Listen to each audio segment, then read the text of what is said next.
Hey everybody, Mass here. So, what's going on? It's a picture. This one's different. Amulet D20. I have issues. Actually, it's really nice to read, to be honest. It just goes right down it.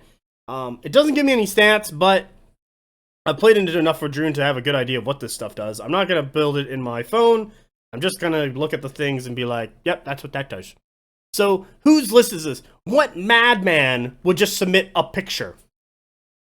It's Podwys. It's the guy who's #1 in the world who went to Heos and has won twice now and gets to pick what regiment we get in Artisan series. That's the guy who decided to do this. So, Podwys, #1 player in the world. He's from Poland. Pretty good guy. Him and I chatted. Super nice guy. Hopefully at some point I get a game in with this guy. But he is playing Last Hope version 1. What is Thunder Rider speakers list. He's got War and Resilience. Resilience gives you a hardened 1 to your Thunder Riders. He's running double Thunder Riders, double Warbred. We do need to check those Warbred out. Why did I click on Weaver Cords? Because I want to play Weavers. We got to see if the Warbreds are tribes or are they speakers. I feel like they're tribes. Warbred. They are tribes, so they will not get the shock special rule. However, the Winglord Predator, the Raptor Riders, the Apex Predator, and that Warband will. The Predator and the Hunting Pack for sure will. They're speakers. But what about the Slingers? Come on, you're in here somewhere, Slingers. I think you're tribes as well, to be off the top of my head. But also, I can't find them. They are tribes. There we go. So they're also tribes. What is this list trying to do?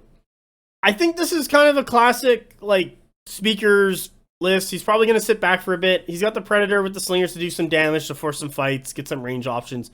He's got the Winglord to poke at people.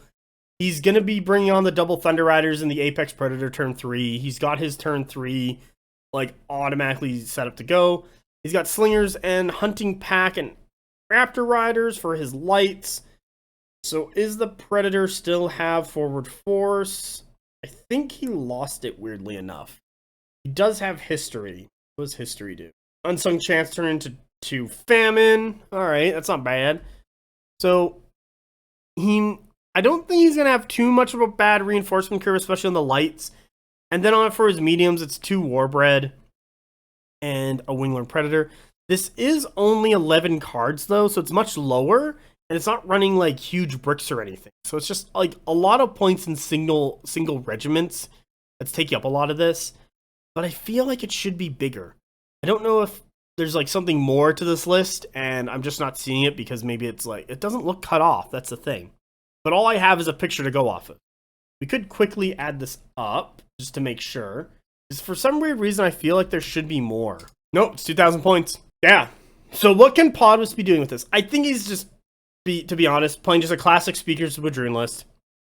He's going to be setting up, getting all his stuff on the table, setting up kill zones, playing very cautiously, getting his Thunder Chieftain on the table so shock is relevant, and then he's going to set up and push out at the right time. He's got a lot of Juggernaut in the Warbred and the Thunder Riders. So March charging the Warbred into stuff and March charging the Thunder Riders into stuff is going to do a lot of damage. I think he's looking to March charge with the Warbred, kill off like a stand or 2 so that they can't kill the Warbred back effectively, and then have the Thunder Riders blow up 2 units and then kind of collapse that way while using the Raptor Riders, the Hunting Pack, and the Winglord Predator to kind of harass and keep things away, and then follow up as an Apex as kind of like the final hammer in a position. That's kind of how I see it. I know Podwys is very skilled at the game, so he doesn't, like, need something phenomenal to do well. With this list, I see where he's going with it, and I see where its strengths are, and the thing is, like, I know the player. I know how good he is. I know he's going to do really well with this list. But if let's say I was taking a normal player, I'd be like, yeah, they're probably going to do well. We'd see how it pans out, you know, stuff like that. But, like, I feel Podwys has a game plan.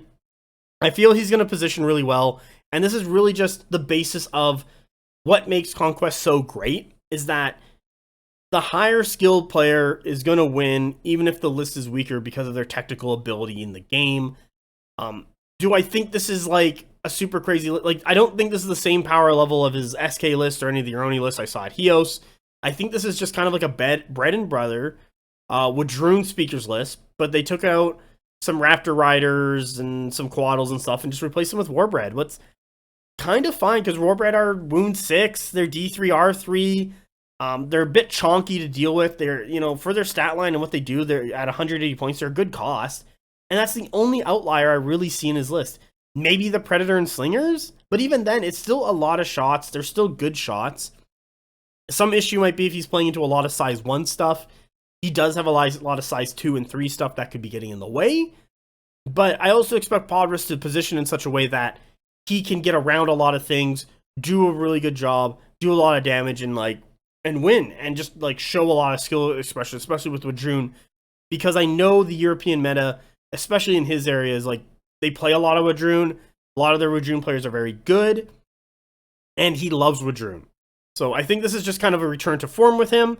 He's going to his first major tournament back from Heos after his World Championship win, and he wants to have some fun, play what's close to his heart, play the minis he owns, and he's probably going to do a really good job.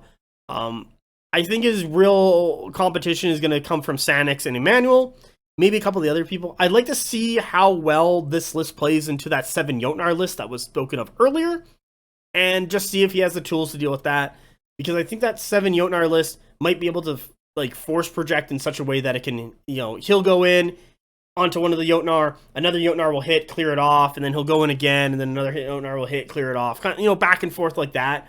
And the Jotnar list might take it up because he won't finish it off, but stuff will be wounded. But then, he has the Slingers, he has the Wingler Predator to get those shots in to finish stuff off, or to soften it up for when he does go with the Warbred and the Thunder Riders that it can die and he kills it.